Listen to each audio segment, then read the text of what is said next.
Thank you, everybody, for tuning into another great episode of XTalknIsh with your boy X. And your boy Ish. You already know what to do. If you are on Facebook, please make sure you go ahead and like and share this broadcast for more people can go ahead and check out this show. And if you are, of course, on our Facebook page, please go ahead and like our Facebook page at XTalkingIsh. And as well, if you are on Twitter, please make sure you go ahead and follow our Twitter page, XTalkingIsh. We are streaming on Periscope on there, and I'm at the moment retweeting this broadcast on Periscope on my main Twitter page at X_Williams81 as well. All right, Ishmael, the people came to, of course, talk a little bit about this preview of Week 11. But before we do dive into that, I just want to say one thing, Ish. There will be no Danny Dimes love today. I'll tell you that. There will be no Danny One Hand Dimes love today. Oh, man. And as I say that, we're going to go ahead and move on with this game of the week. I'm just kidding. Not game of the week, but one of the games to watch for. I'll say it's not a very sexy game to that's on this Week 11 matchup for Sunday, but it's one of those games I think people need to definitely pay attention to. There's two teams in the NFC trying to, of course, get to a playoff spot in that NFC. The Saints, of course, are a couple weeks removed from the season-ending injury of Jameis Winston. But the Eagles are right on their tails when it comes to the NFC as a leader in the NFC. And also, the Eagles are playing a lot better at the right time. Ish, before I hand it off to you, do you think this game for the Saints could be their... If they lose, do you think that this game could be the beginning of the end for their season, just due to all of the uncontrollable things that have happened for them? The beginning of the end. You know what? Looking at their schedule, I might just have to say yes. It will be the beginning of the end, and that's all. That's the reason why I bring it up, because it's not just them. It's we'll talk about other teams in the show when it comes to the back half of their schedule. This back half of certain teams' schedules, man, it is tough, and there's no walk in the park at all. Definitely brutal. I mean, if they don't go out and win this game, I know it's on the road, but if they don't go out and win this game, it definitely, for me, looks like the beginning of the end, because then you follow up next week with the Buffalo Bills. You have the Dallas Cowboys following that. You got the Jets, which, again, that's another game you should go out there and win. But then you go on the road to Tampa Bay.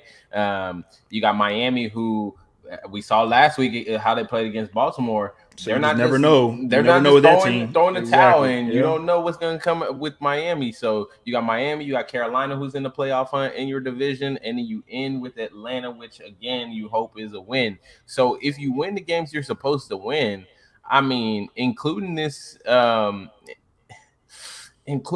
Eagles game, I mean that's like what, 4 or 5 wins. That's going to be the way the NFC is looking right now. I don't know. That might not be enough. So it's definitely a situation of they've got to go out here and win this game to stay in the hunt, because a loss here with Philly just a game behind you, a loss here really puts you in a tough spot closing out this season.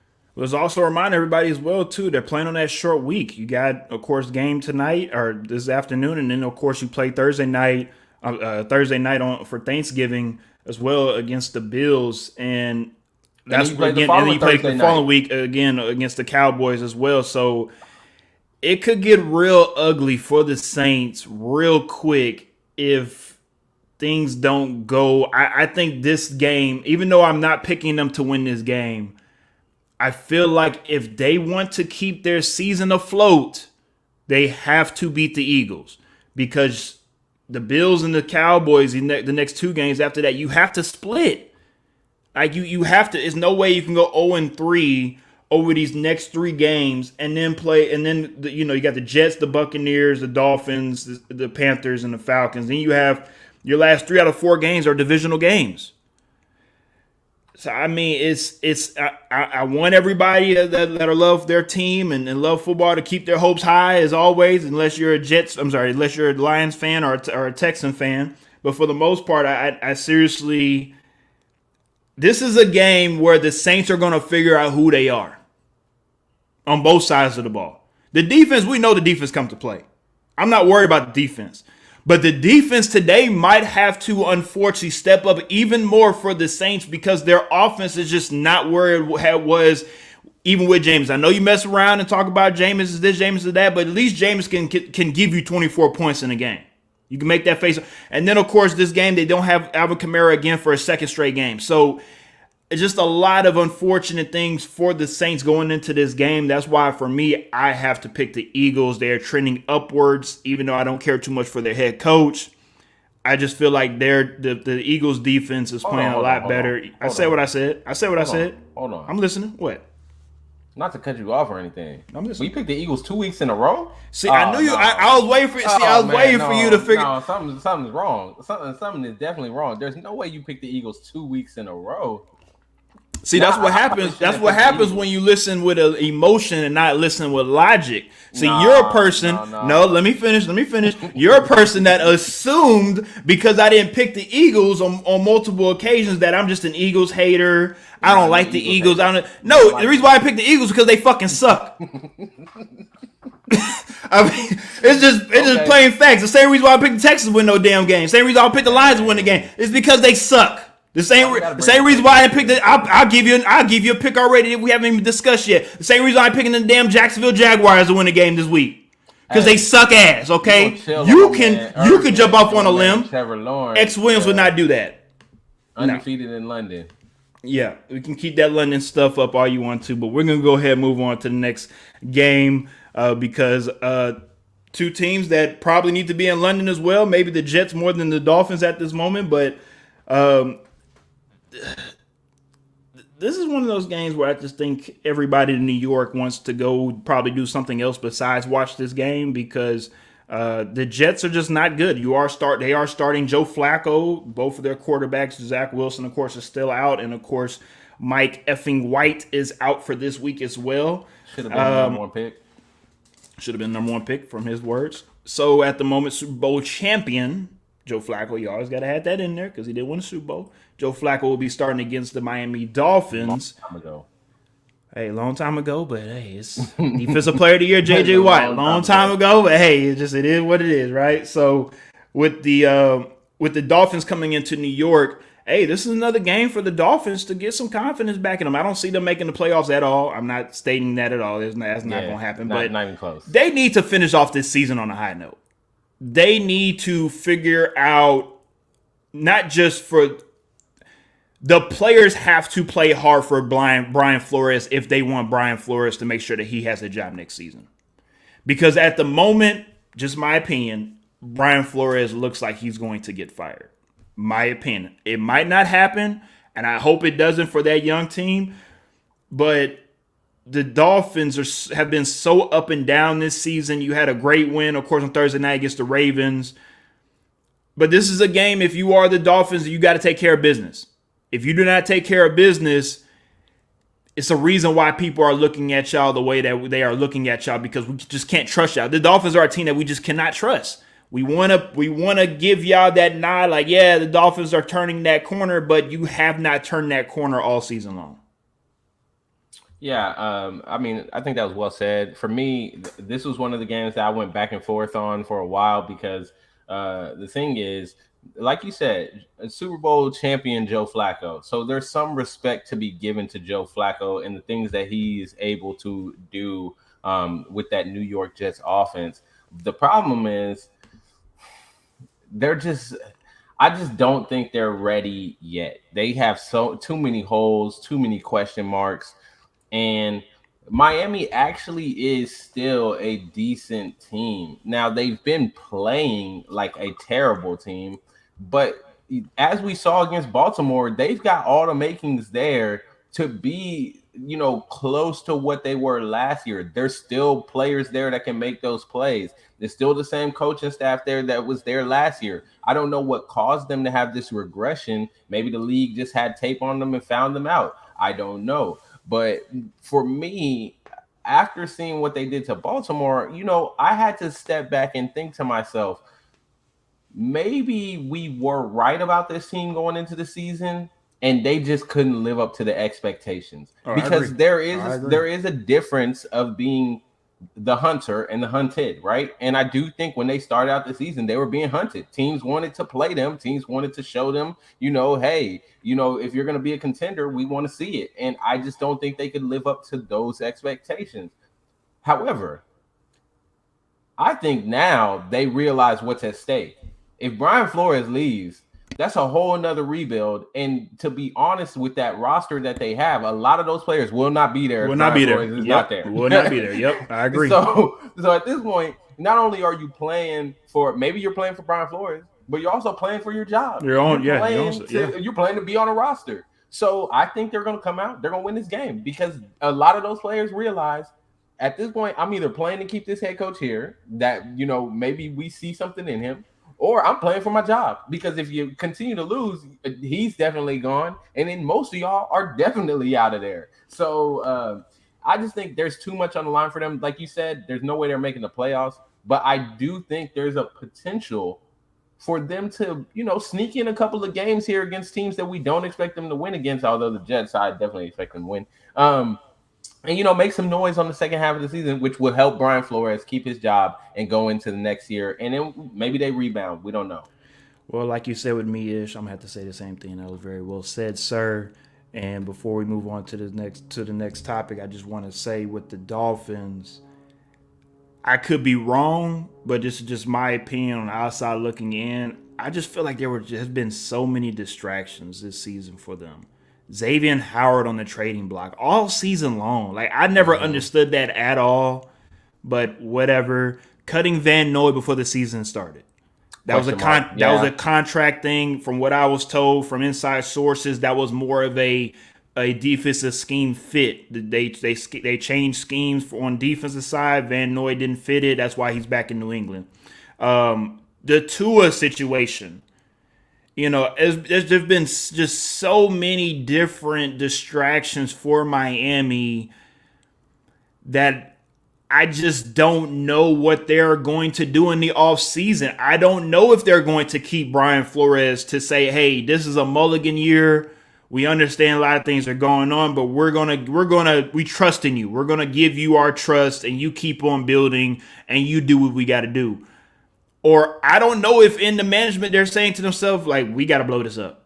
We gotta figure out something else. Maybe we can get the hot offensive candidate from the Rams or somebody, another offensive coordinator out here in the NFL that can maybe help out and build and do, of course, like I say all the time with Arizona, and build that quarterback and coach connection. What they trying to do either with Tua or Deshaun Watson or whoever it is that they're trying to have in that backfield.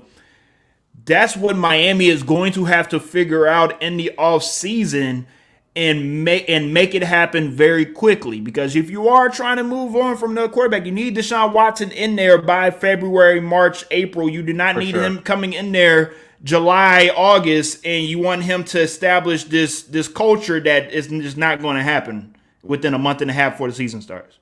So it's going to be interesting to see what happens with the Dolphins moving forward in the offseason. All right, let's go ahead and move on to another game that might not be as sexy when you look at it, but it's definitely very, very sexy storyline wise, and a lot of other, of course, let's just be real, the energy that's involved in this game.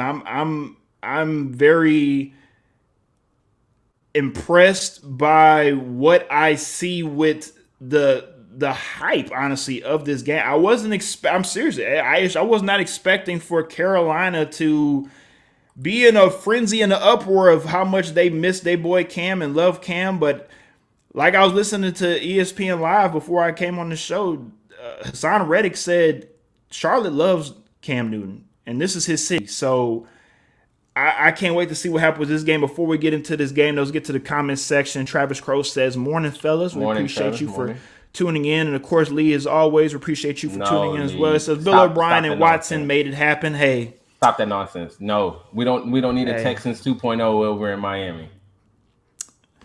Yeah, let's That's an interesting take. That's an interesting. They already got Will take. Fuller over there. They ain't gonna bring Sean Watson over there. Bill O'Brien about to leave Alabama for a head coaching job in Miami. Like I feel like we haven't seen that one before when it comes to head coach. Please, no. Nick Saban wasn't with Alabama. I know that. I'm just joking, everybody. Please don't kill me in the comment section. But no. But on a serious note, though, Ish, I'm gonna let you take this first, and I'm gonna piggyback on this one. But go ahead and start this one off for me, please. Yeah, like you said, there's been a lot of buzz with Cam Newton returning to the Carolina Panthers, and I'm sitting here and I'm thinking to myself, why? Why is there all this buzz?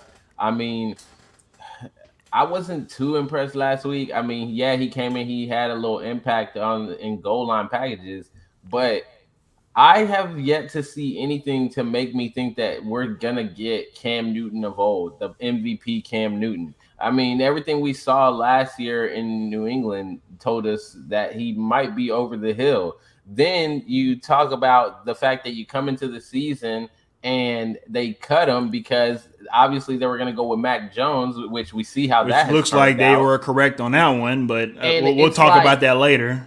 It's like now you're sitting here thinking to yourself, well, then if they're getting rid of Cam Newton, like what makes Carolina so quick to want to pick him up? And it might be an unpopular opinion, but I really think I would have rolled with PJ Walker just to see Philip Walker, just to see what he was doing, what he would do. I mean, let's give him a shot and see what he does. He hasn't played horrible. He's played decent, not good, or he hasn't really knocked your socks off, but he's done okay. He's done well enough. And it's just for me, like, how much has Cam picked up on the system?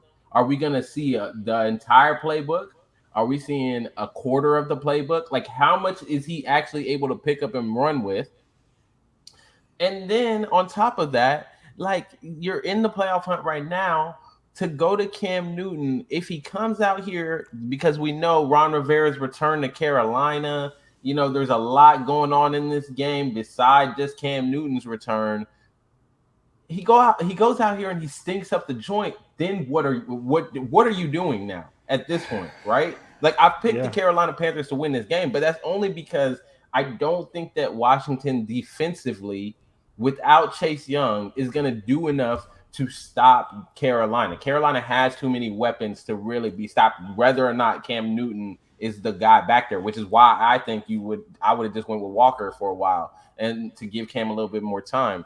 So yeah, I picked the Panthers, but I have a lot of questions about this Panthers team. I just don't know. I'm not confident in them. I don't feel good about the situation, but hey. No, I mean, I definitely agree with you. And before I get into what I was going to say, Lee pretty much took the words out of my mouth. He said, didn't they say they were going to be seeing both quarterbacks on the field? I thought I read that. This will be interesting. Lorenzo Guy also says Cam can do worse than Walker. I don't know, Lorenzo. I think you need to check out a little bit more football before you make a comment like that. But what I will say, no, I'm serious. I'm so serious because, again, like Lee said, first things first, the old saying in football is if you have two quarterbacks, you have none. You have none. And at the moment right now, it seems like they are going to play Cam for about 2 quarters, a quarter and a half, 2 quarters, but they don't expect him to play the whole game. This is from Matt Rule. This is from Matt Rule. Okay, so what I'm saying is that they already have a plan in place to already, of course, use PJ Walker for long drives. It reminds me of the run. It reminds me of using running backs. You use certain running backs for in between the red zone, and then when you get in the red zone, you're bringing this bigger back to try to get the touch. That's what it looks like there. To me, like, why are you? Because they are playing it. They're playing against their former coach. They're playing at home. It's the dramatics of everything. It's the energy. God. It's all of that. They want Carolina hopes that drama. But that's what Carolina hopes that Cam is going to bring to this team. Besides, Carolina is the only team in the NFL that don't mind bringing Cam in and don't mind letting Cam being him, because the other 30 teams obviously didn't pick him up, and obviously we're not going to let Cam be Cam. So for this team, this is the perfect team, perfect opportunity for Cam to be him. But like you're saying, is you're 100% correct on Cam. If you do not come in here and do what you're supposed to do, there will be question marks. There will be, are you sure that we can look at PJ Walker and maybe see what he can do? Like, we love Cam. But again, like I said last week, and I don't want to beat a dead horse, but some of us are continuing to look at names and think of, oh, they're still doing what they did in 2015. They're still doing what J.J. Watt, Deshaun Watson, Cam Newton. I mean, the list goes on and on. But some of these guys, y'all have to stop looking at names and saying, oh, I remember when he flipped in the end zone against J.J. Watt. Well, guess what? Both of those boys about to be flipping into retirement real soon when they get down to NFL, because it's over. Like, I love both of those guys, but it's over for some of these guys thinking that they can play. They can, because guess what?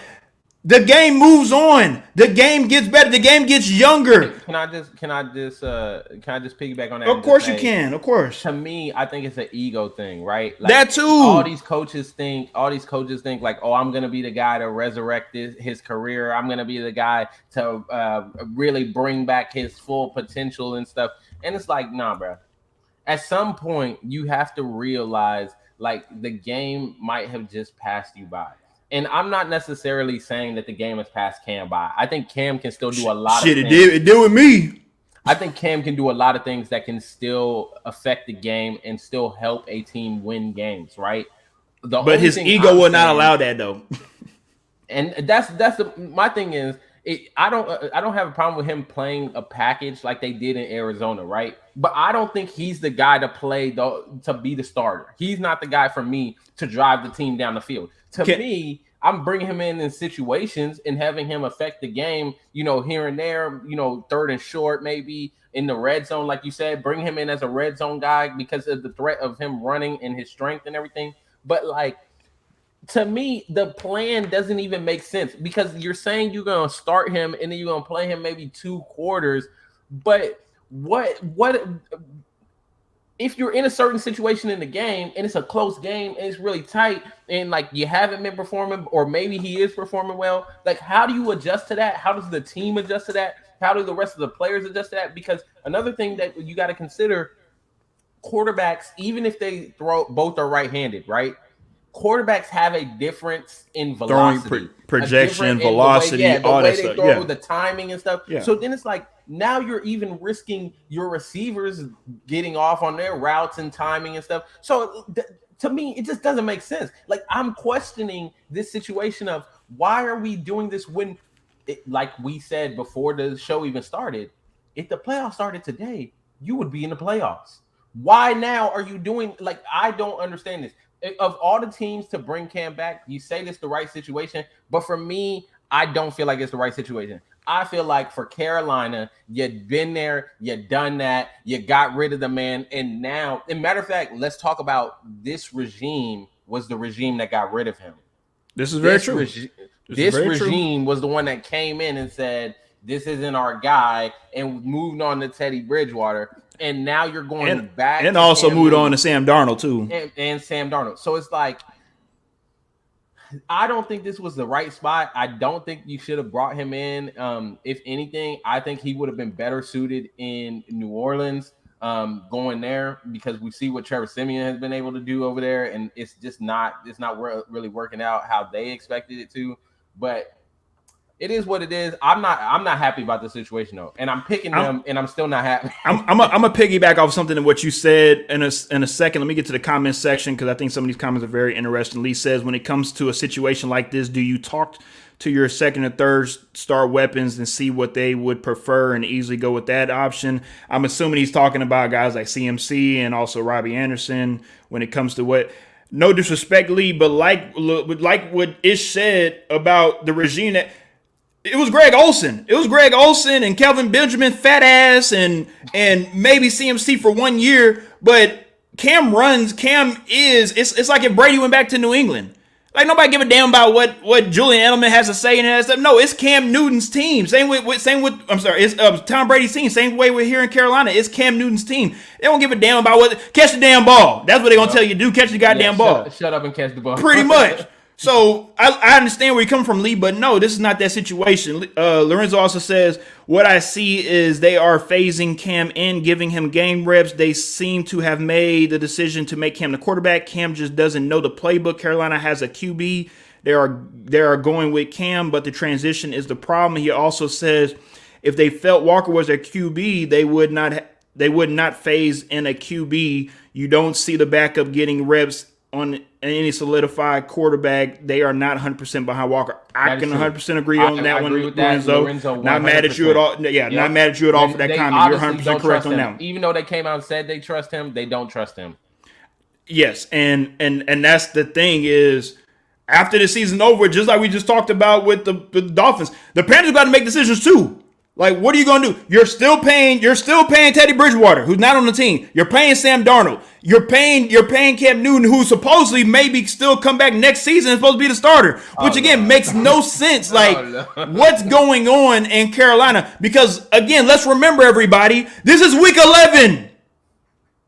This is not week 1. The reason why I'm upset with this whole situation is because some people just think that, oh, we're just going to drop Cam Newton in and magically fairy dust, all of a sudden everything is all right. We're about to go back to the dabbing era. That was 2015. That was back when the Migos, that was back when everybody loved the Migos. Now nobody can stand the Migos. Okay?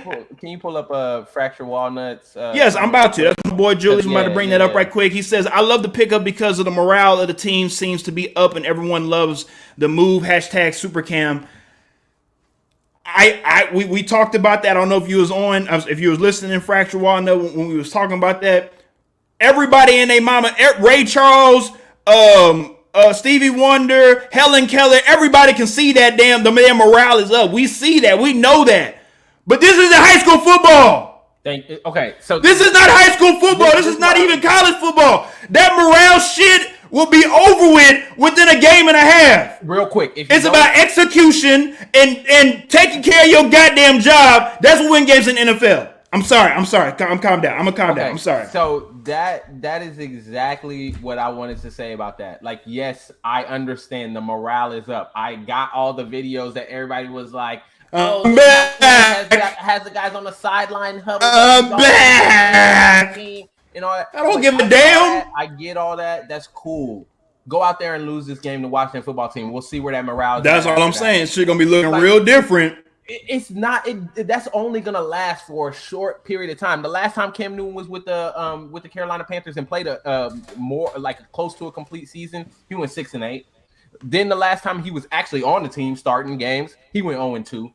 And the last time he was a starter in this league, which was last year with the New England Patriots, he went 7-8.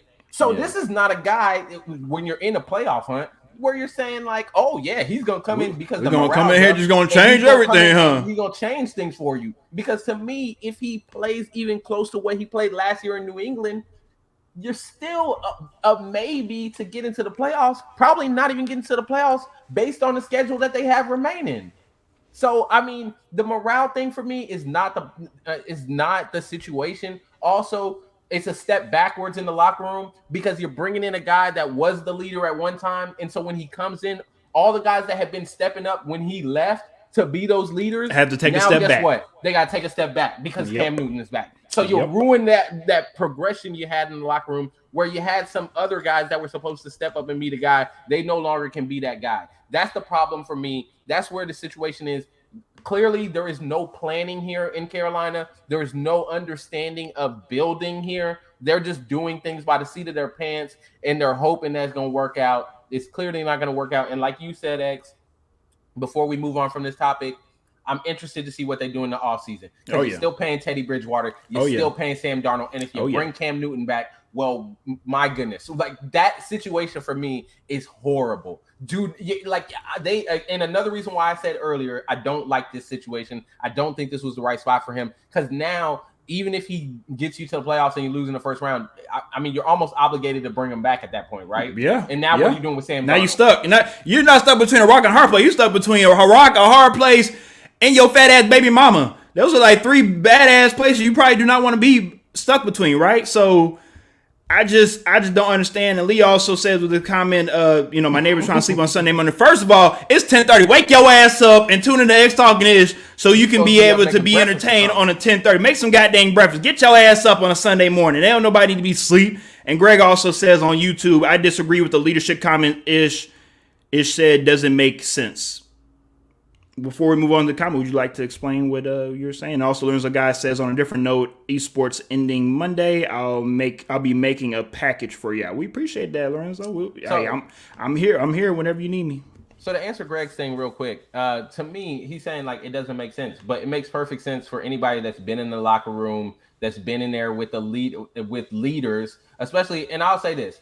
It's not so much in high school because in high school you don't necessarily have guys that are playing. It's a whole bunch of childish ass motherfuckers. It's a whole bunch of childish ass motherfuckers, and 95% of them ain't playing the next level. But yeah, and another thing is it's not a lot of guys that are playing all 4 years and like making an impact on varsity. You kind of moving up through the system and stuff like that. Yeah. But especially when you go to college and you playing there from freshman year to senior year, and you got guys that are clear leaders, right?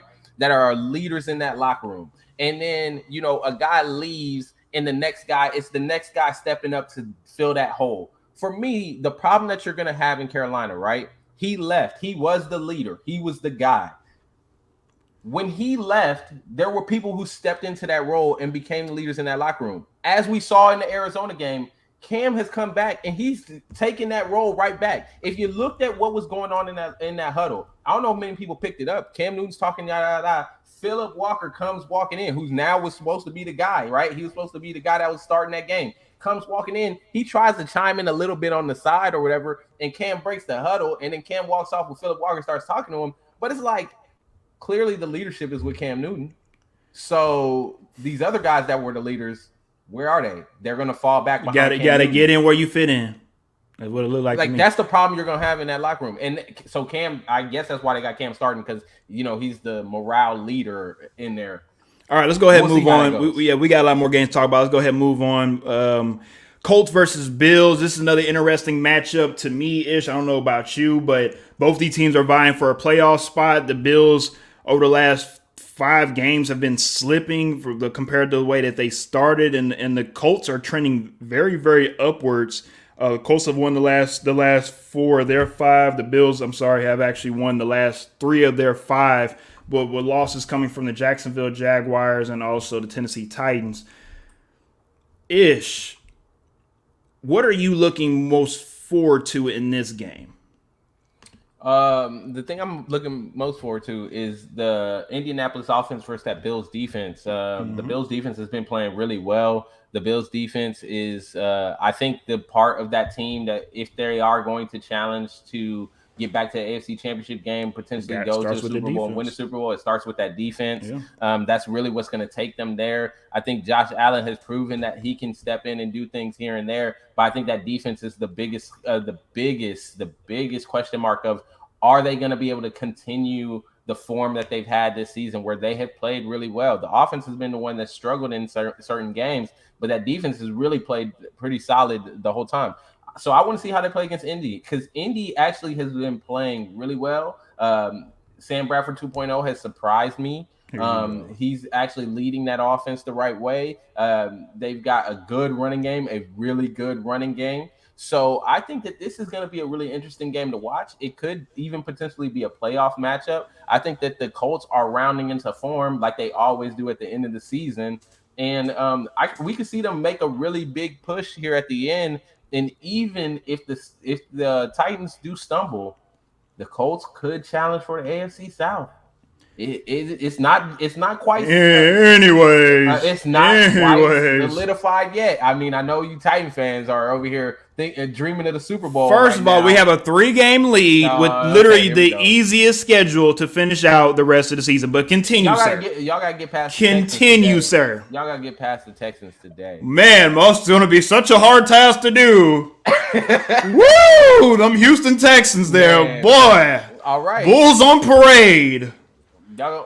Woo! You don't even believe that, Ish. Let's not do that. I mean, y'all lost to the Jets, so I can't. The Jets are a better team than the Texans. Well, you got anything to say? I think every team. Alrighty then. The Texans, but alright then. So y'all keep bringing up the Titans loss to the Jets means nothing. It means nothing. Even if the Titans lose to the Texans, guess what? It means nothing as long as you win the Super Bowl. Oh, here we go with that. I'm just saying, it's just the truth. It's just the truth. Go ahead, man. Lorenzo guy says the Texans ain't it, bro. Yeah, we know Lorenzo, but bro, y'all leave the Texans alone. I was just remembering because again we got a couple more other games we got to wrap up before this hour is over with. But like what Ish said, the Colts offense versus that defense, the Bills are actually 7-point favorite at home. But I think this will be a very, very close game that people expect. And let's also remind everybody, this is actually a playoff rematch of last season where the Colts almost had the Bills. Colts almost had them. They should have probably won that game, but the Bills, of course, were able to take care of business. So I really wanted to pick the Colts. That's maybe if Phillip Rivers was still a quarterback, and this would have been maybe a revenge game for him. But I just think that the Bills overall, they're trying to get back and find their stride again, and I think that defense will help them do that. So I gotta go with the Bills on this very sunny Sunday. Fracture Walnut says, "Hey, yo, better watch out for Jeff Driscoll, killer tight end." Yeah. Oh Lord, yeah, here killer we go. Tight end, man. These Texans, man, here with these hell of a roster changes. And also Greg says Ish wilding this morning with the Colts potentially coming for the top spot in the AFC South. Yeah, I know, but if you tune in to XTalknIsh, that's what Ish like to do. He likes to say some wild things from time to time. Man, just like probably saying the Lions are probably gonna get their first win today. So I'm pretty sure Ish.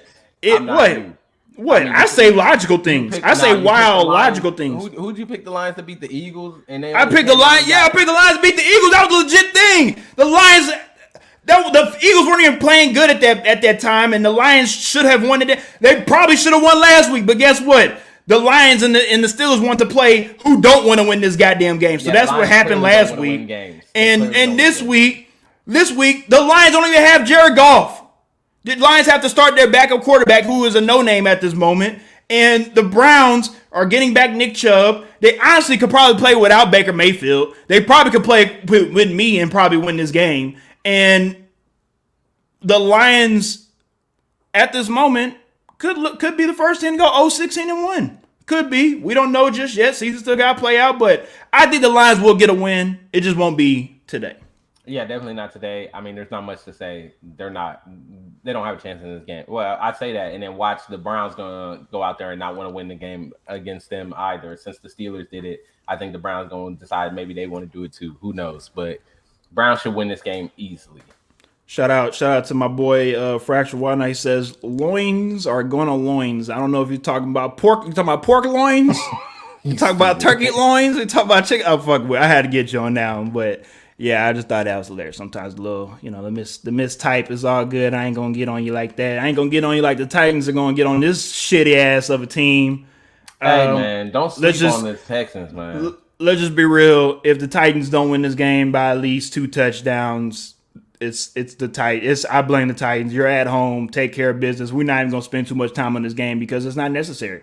And I'm also not gonna let Ish's voodoo magic try to disrupt my goddamn Sunday, my beautiful Sunday. I'm not gonna let Ish's voodoo magic disrupt me and what I'm going. Titans gonna take care of business, be 9-2, and then we'll have another week where everybody will say, "Oh, I don't think the Titans are the best team in the AFC. They only have the best record. I just feel like the Bills are better, even though the Titans beat the Bills. I just feel like the Chiefs are better, even though the Titans beat the Chiefs. I just feel like such is better."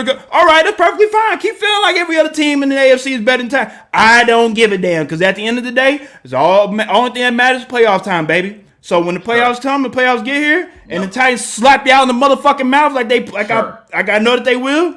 Y'all gonna wake up sooner or later. It's all good. Like they done in the past, right? Like they done in the past, like they did last year. Mm-hmm. Sir. Mm-hmm. Wasn't even the same team. Wasn't even the same team. Wasn't even the same team. Past the Texans. It's perfectly fine. You're right, because y'all actually had Derrick Henry.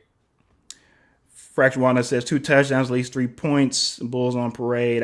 One thing I know about Fracture Walnut, he just had a daughter, so I know he's still on cloud like 80. I'm gonna call it 81, and I know he's happy. I know he's living right now, but I'm gonna need you to come back down to reality, sir. Nah, stay where you come back down to reality, because Bulls on parade ain't parade week. Also, speaking of more shitty teams in the AFC South. Jacksonville Jaguars host the San Francisco 49ers, and this is a game I want. I need my boy Ishmael. I'm front and center. I'm gonna put him on the full simulcast because this is a man. This is a man who is believing of this Wimbledon ass of a team, this Wembley Stadium ass of a team, the Jacksonville Jaguars. I said what I said, Ish, okay? Come on, man. This man believes in the Jacksonville Jaguars when they're, of course, overseas, but when they're in the States, he just don't have any faith in them because at the moment, he's picking the 49ers to win this game. So I need your help, Ish. I need you to tell the folks, why did you decide to pick the 49ers? I thought you were going to ride heavy with your boy Urban Meyer and the number one pick that nobody talks about because he plays in Jacksonville and that great defense with Josh Allen, the real Josh Allen, not the quarterback Josh Allen. So I need your help, Ish. Help me out. Well, the 49ers are 3-1 on the road this season, so that's a big reason for that. The Jacksonville Jaguars 2-3 at home. They have the second worst scoring offense in the league. Jacksonville does. I think it's an uphill battle for them. They're technically playing at home, but we all know their real home is in London. So, like I said before, until they become the London Jaguars, I'm not going to ride with these home games that they supposedly have, these home games, because we all know that these home games they're not really home games. All right. Nobody shows up to that stadium. Nobody wants to come watch them. People hating on my man Urban and Trevor Lawrence. Remember, before you say anything, undefeated in London. That's all that matters. All right. Hurry up this soliloquy. Come on. Nobody want to listen to it. I was about to say nobody want to listen. Nobody want to talk about the goddamn Jaguars. I'm just being. All right, man. Stop that nonsense. I'm just letting you know, being nice with you. Oh, it looks like we got some spam messages. That means we on top. We got spam, baby. You know, that's how you know we out here. We out here hitting the right people now, baby. And everything. We got bots now, boy. We out here. Man. All right. Let's go ahead and move on because really with that game, ain't much to talk about. 49ers take care of your business in Jacksonville unless you want to go to Florida and have you a nice little wild night last night and not show up. We'll see what happens, but this game. I was surprised by your pick on I was no, sir. On this one. No, I'm starting this one off first since you want to be disrespectful. First things first, if y'all don't know this by now, if you haven't tuned in to XTalknIsh, I send my picks off to Ish. Ish makes our graphics that you'll see on our social media pages, and Ish does not see my picks, and I don't see Ish's picks until 2 hours before we go on the show, right? When I saw this man, not just with this game, but also the games throughout Sunday, made a lot of the same picks that I made, I was very highly upset with this man. Not in a way that I want to do physical harm to him, but I was mad because I think he's finally getting that he understands that X is just a better pick'ems. And understand that X knows what he's talking about when he's picking games. So I think sometimes he be trying to, like a parasite, he try to get into my brain and suck out my brain, the IQ part of football, and he be trying to make the same picks that I make. And that's what I think happened with this Vikings pick. Because the reason why I say this is because as much as he wants to disrespect Captain America, he wants to disrespect Captain America on this show all the time. So you know what I'm going to do? I'm going to have to go up and bring up the facts on Ishmael because I have been on this show for 11 weeks talking very highly about Kirk Cousins and the things that he's been able to do this season. The record don't show that, but his individual stats show that. And at the moment, if y'all think Aaron Rodgers deserves to be in the MVP race, which most likely he does, and I respect it, Aaron Rodgers at the moment is throwing for 2,100 yards, 2,186 yards, 17 touchdowns, 4 interceptions. Kirk Cousins, 2,400 yards, 18 touchdowns, 2 interceptions. I'm not saying Kirk Cousins is outplaying Aaron Rodgers, but I am saying Kirk Cousins is outplaying Aaron Rodgers. And with that being said, with the Vikings running game, with the Vikings defense, with the Vikings playing at home, and also with Aaron Rodgers dealing with a toe injury. And let's also remind everybody, Aaron Rodgers does not have a great time playing against the Minnesota Vikings. A couple years ago, broke his collarbone. That's why he had to change the rule to not slamming quarterbacks to the ground anymore, right? And over the last 10 games, Aaron Rodgers is 4-5-1 against the Minnesota Vikings. So just because we might see this schedule and say, oh, so you might see this game and say, oh, Packers got it. It's an easy win. Nah. I think the Vikings, and also Patrick Peterson is off IR. So that's another defensive piece that the Vikings have been missing that gets to, of course, get brought back. And I think that they win this game, they get back to 500, and they have to unfortunately keep doing what they've been doing the last 5 years, and that's dig themselves out of holes and find a way to make the playoffs and lose in the first round. But I think the Vikings win this game, and that's why I was just surprised that you chose the Vikings on this one. No, I saw all the same things that you saw. 4-5-1. Aaron Rodgers against the Vikings. The last matchup they had, the Minnesota Vikings won that matchup in November. I just think that the Minnesota Vikings, just like we always talk about the Raiders playing the Chiefs a certain way, I feel like the Vikings play the Packers a certain way. And they have played well. I think we've said it all year. They played well. Their record doesn't really reflect just how well this team has played throughout the season. So for me, when I was looking at it, and I was like, well, Aaron Rodgers doesn't really play the Vikings the right way. The Vikings trending up. They've been playing well. They've been finding ways to beat these teams that normally people are really hyped about. People been hyped about the Packers now. They're saying like, oh, they look like the team to beat in the NFC. Oh, they're on a roll, this and that.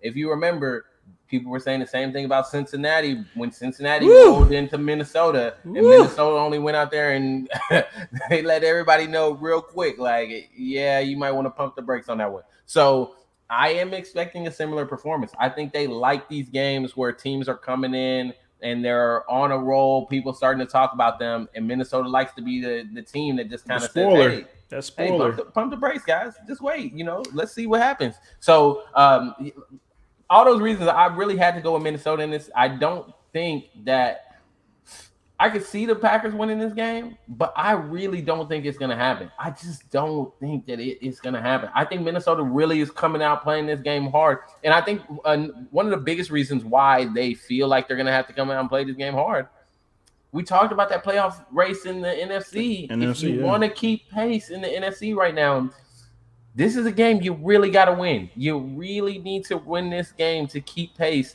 with, some of the other teams that are vying for that wild card spot, Carolina, Philadelphia, even the Saints. Like, some of these teams, you got to keep pace with them. So this is a big one for them. They got to win this game. And at the moment, I'll just bring it up right quick. I'll of course, we'll of course talk about it at the end of this show. We'll talk a little bit more about it. But the NFC playoff standings at the moment: Packers number 1, Cardinals 2, Cowboys 3, Rams 4, Buccaneers 5, Saints 6, and the Panthers are at number 7 at the moment. As if the playoffs were to start today. All right, let's go ahead and move on with the Ravens Bears. Now, Ish, I don't know about you, but this game for me definitely went back and forth. I think this is a game where you could probably, you look at the team and say, oh, that's easy. We'll give it to Ravens. But Lamar Jackson is 50-50 at the moment. We do not know at the moment if he's going to be playing. He is a game time decision. And if Lamar's not playing, the Ravens offense is completely different. And I'm not saying that with Brett Hundley, they're just going to completely change the offense. I'm not saying that at all, but it moves differently, it feels differently. It's kind of like Cam with Carolina a little bit, and I think with the Ravens, they'll find a way to get out of Chicago with a win, but it's going to be very ugly and it's going to be very earned because I really wanted to pick the Bears. I really did, but just due to all the injuries they have on the defense side of the ball, it's just hard for me out for the year. Yeah, and that's what I'm saying. It's just for me, I can't give the Bears that nod because the defense is what they are known for, right? That's what they hang their hat on, and if they're not, if they are not going to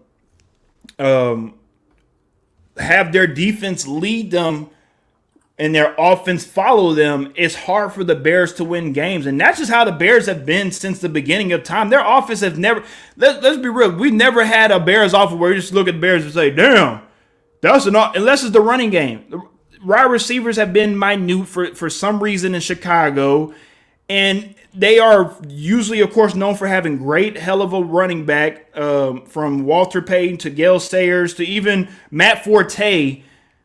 And something that I spoke to my wife about, and I know people could say I'm crazy, but this is just something to seriously just think about and seriously look at at this game if you want to check out this game. I do not like Chicago's grass field. That's just my opinion.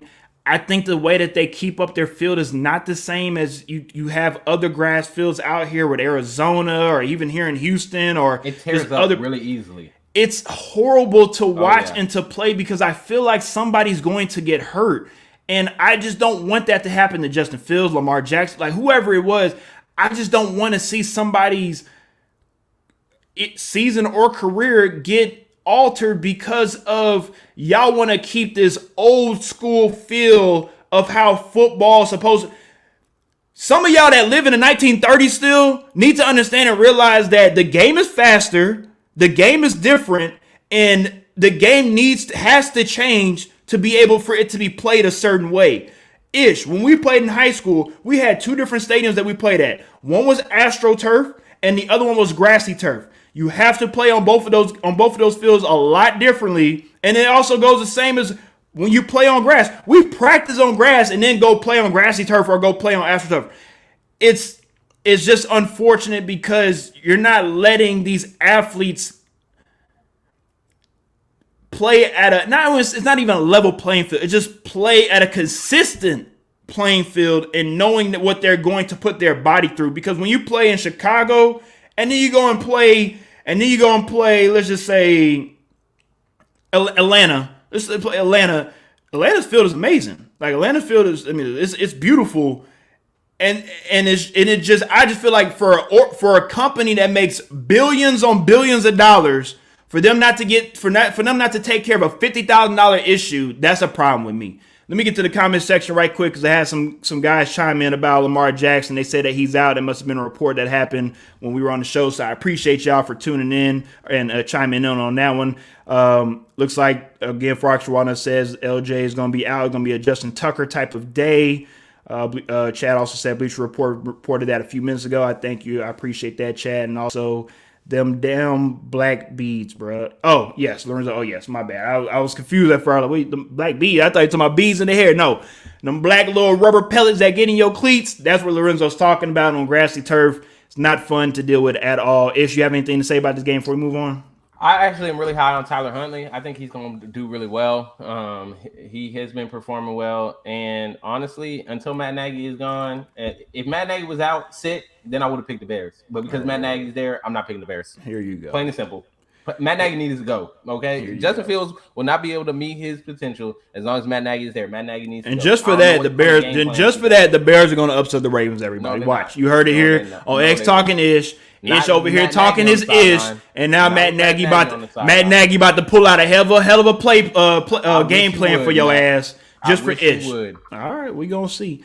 Now we just spoke about this team very recently. Ish, the Cincinnati Bengals are playing against the Las Vegas Raiders. Both of these teams just a month ago were looking very high and sitting pretty on the top of the AFC standings, and at the moment, both if the playoffs were to start today, both of these teams would be on the outside looking in. That's just how quickly things have changed over the last couple of weeks for both of these teams. But for this game, for both of these teams, it's a great opportunity for one of these teams to get back on the horse. And I really wanted to pick the Raiders. But I just feel like whatever can go wrong with the Raiders just seems like it can. And they had an opportunity to win last week against the Chiefs at home, and you blew that opportunity. You lost to the Giants 2 weeks ago. And it's hard for me to want to take y'all seriously moving forward. The Bengals, of course, they lost their last two as well. against the Browns and against the Jets. So for for both teams, this is going to be a game where it's going to be one of them games where in the NBA you got a team that's been on a 3 or 4 game losing streak, and they're coming in and they know they need a win. Like, that's how I see both of these teams coming in. It should be a very good game, a very competitive game. But this also could be a game where what quarterback has the ball in their hand at the last possession. It could be that type of game as well too, Ish. Well, I think they just came out facing a offense that has kind of struggled this year, but pretty high powered, I think people would say. And I think they're facing another high powered offense. This Cincinnati team is 9th highest scoring offense in the league. And I think that's going to be the difference. I do think that the Cincinnati team is going to be able to move the ball. They're going to be able to put points up. And I just don't see that from Vegas at the moment. Vegas is still trying to figure out what to do without Henry Ruggs there in the mix. Deshaun Jackson ain't it. Kind of been, Deshaun Jackson ain't it. All right. He hasn't really shown enough this so far. I mean, he's had flashes, but then you fumble the ball on a big gain, like. Who the hell catches the ball, run backwards, and then fumble the ball? You know what? You got it. It's just not looking good for them right now. They're still trying to figure things out. I think the Cincinnati's just going to have too much for them. I'm expecting Cincinnati I expect it to be somewhat of maybe a shootout, high-scoring game, but I expect Cincinnati to be the one to put the points up and come out with it at the end of the day. In the words of Bill Belichick, on the Cincinnati. Alrighty then, let's move on to most likely the most anticipated game of this weekend. My boy Ish's Chiefs will be hosting the Dallas Cowboys, and let's just be real. This is a big game for both teams. Let's not sugarcoat it. Let's just be real. This is a very interesting matchup. I know both teams looked at it, before the season started and said, okay, yeah, I can't wait to play that game, and this is one of them. And Ish sent me a message on Wednesday, and at first I didn't know what the hell he was talking about. And when he explained what he was saying, he was telling me that apparently the football gods are out here looking out for the Kansas City Chiefs because Amari Cooper, of course, was ruled out for this game. And with that being said, just for myself, with not just Coop out, but you also have Tyrone Smith out on that left side of that line, I believe in the Cowboys.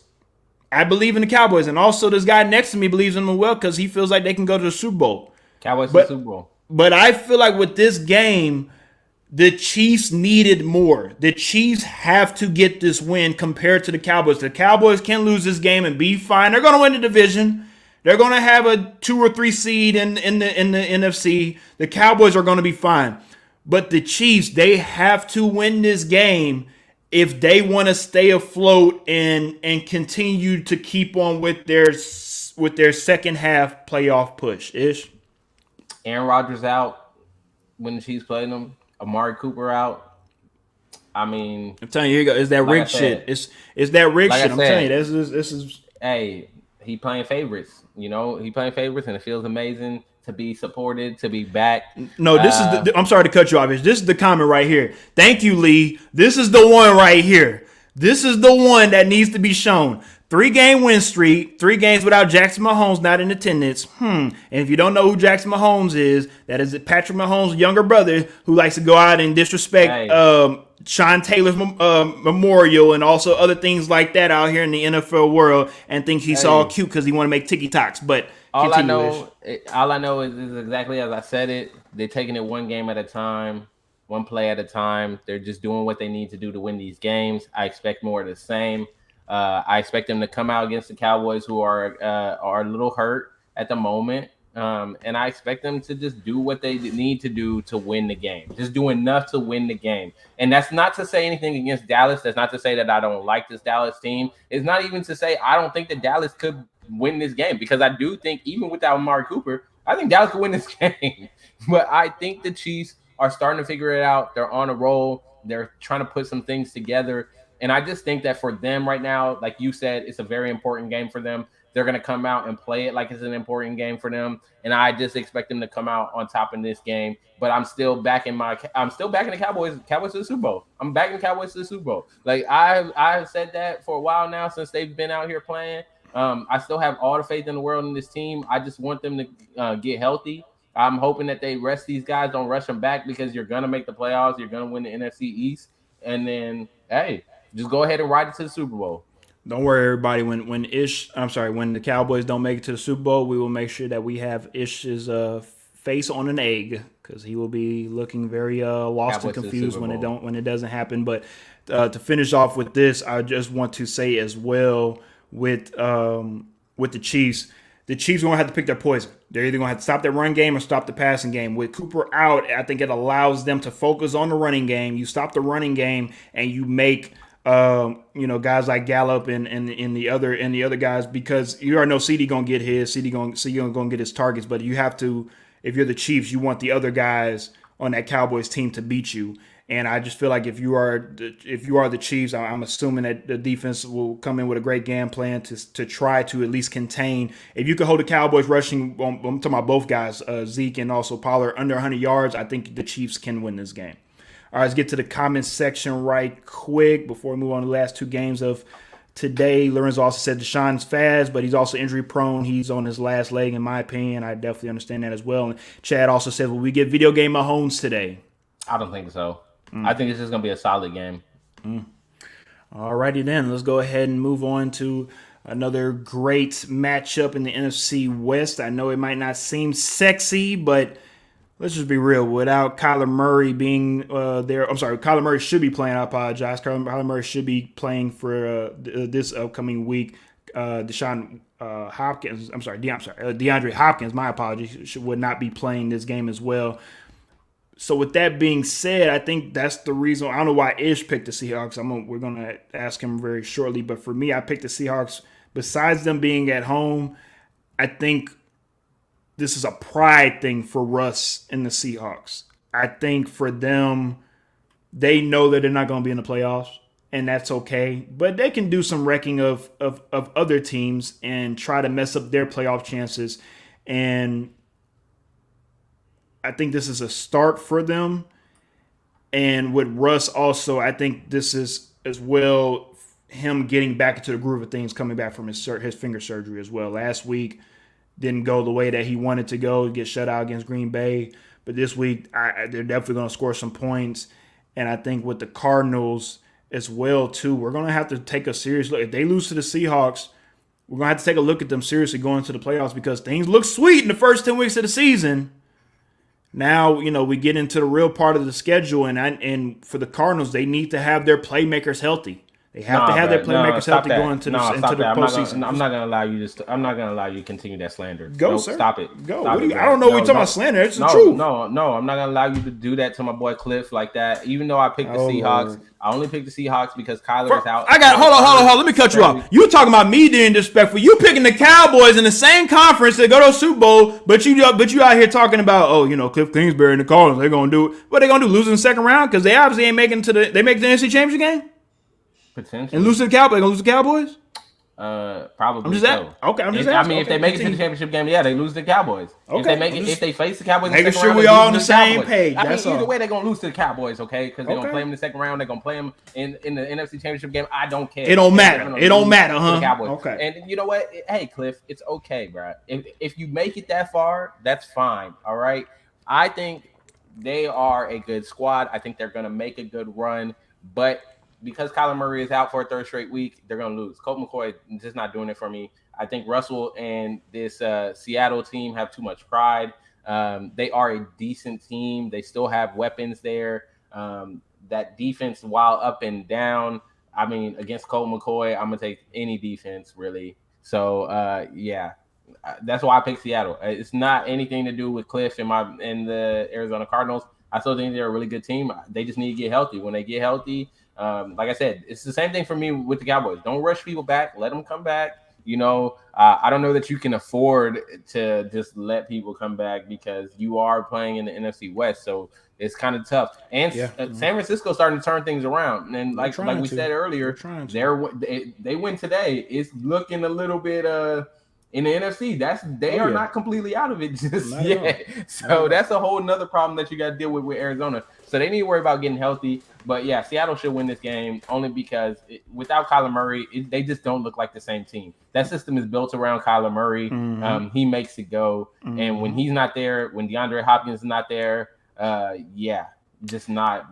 Colt McCoy hasn't even had that arms when he was in high school, college, or even still in the pros. So for Colt to be backing up Kyler Murray is just like astonishing, ridiculous. But whatever. All right, let's go ahead and finish off with the last game of this Sunday slate. Of course, y'all will see us tomorrow for Monday Night Football.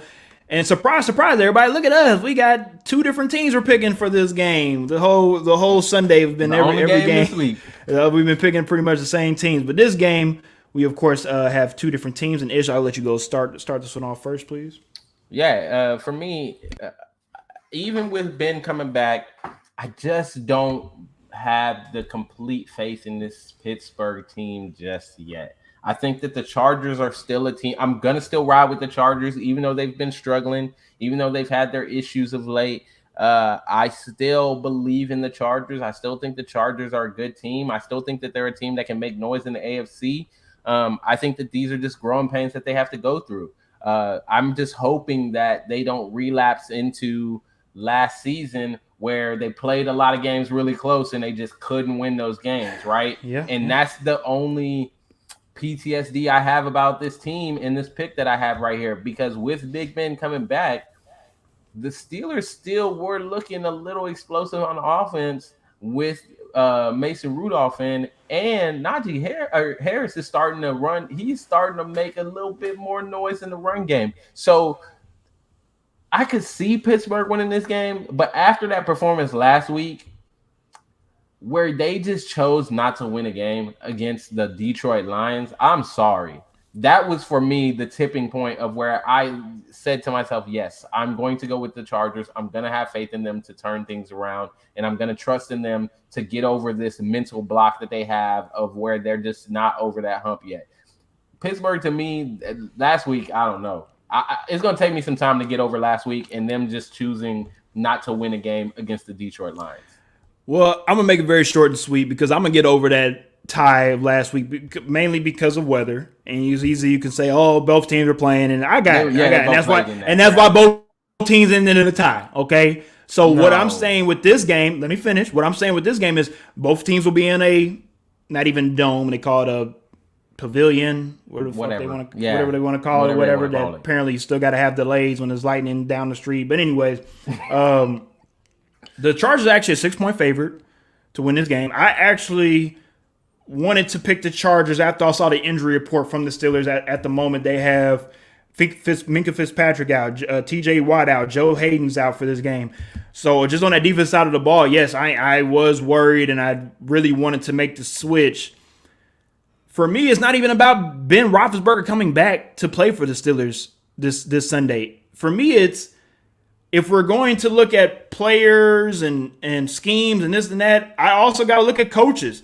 And I'm not going to take a guy that's his rookie season that's still making Anthony Lynn type of coaching things that happen at the end of the game compared to a guy that has not had a losing season. Oh, goodness. You can, goodness, all y'all damn want to. Mike Tomlin deserves his goddamn respect, and he going to get his goddamn respect, and he going to win against the LA Chargers. Lose the game against the Chargers and still be okay. You goddamn right. But what I'm saying is, everything that you said about what the Steelers didn't do last week is the exact reason why they are going to put on a show on Sunday night against the Chargers, because they feel some type of way about it. The coach staff feels some type of way about it. And probably the city of Pittsburgh feels some type of way about it. So I think they're going to let their anger out on this West Coast team. And as much as I like the Chargers, maybe this season just might not be it for them. Maybe they're a next year team. You know what? Maybe they Now are. that you say that, man. Uh-oh. I feel like you have some experience of knowing how a team wants to bounce back after after they have a problem. Kind of like the Titans when they lost to the Jets. Huh? I might have to switch my pick after that. I don't know, man. You ain't might switching have some shit. experience with that. Nope, it's already on. It's already on the show. Too late. Nope, you guys stick with your Chargers. So when they lose, I tell you, you're wrong again. All right, before we get up out of here, let's definitely check out the playoff standings at the moment. If the playoffs were to start, we will keep you updated throughout the rest of the season. And of course, once we get into the playoffs, but at the moment, the AFC, the Titans are number 1, the Bills are 2, the Ravens are 3, the Patriots are 4, the Steelers are 5, the Chiefs are 6, and the Chargers are number 7. In the NFC, the Packers are number 1, the Cardinals are 2, the Cowboys are 3, the Rams are 4, the Buccaneers are 5, and the Saints 6, and the Panthers are number 7. So, we will, of course, talk more about that on the post show because those standings most likely will get changed a little bit. And I hope y'all enjoyed this football. We went a little over today. I wanted to make sure we got in everything we could because I think today was a hellified episode. We needed to get in a lot of things, and I think we did that ish. And I hope y'all enjoy y'all Sunday. I hope y'all enjoy this great slate of football games. And I hope to see y'all tomorrow on Monday Night Football when we talk a little bit about the first half of tomorrow's game. And, of course, on Tuesday, please make sure y'all join us once again for the recap of Week 11. We'll be on at 9 p.m. 9 p.m. Central, 10 p.m. Eastern Time on Tuesday. With that being said, that is another great episode of XTalknIsh. Man, it's been great, X. But I do want to say, here we go. Yes, I'm gonna miss the Sunday without Danny Dimes, man. One hand Danny Dimes. I'm gonna miss him this Sunday. I wanted to see him play, but it's all right. We're gonna bounce back next week. But enjoy your football without Danny Dimes. The best thing about Danny Dimes being on a bye is that he does not have to worry about losing this game. All right, with that being said, we will see y'all tomorrow.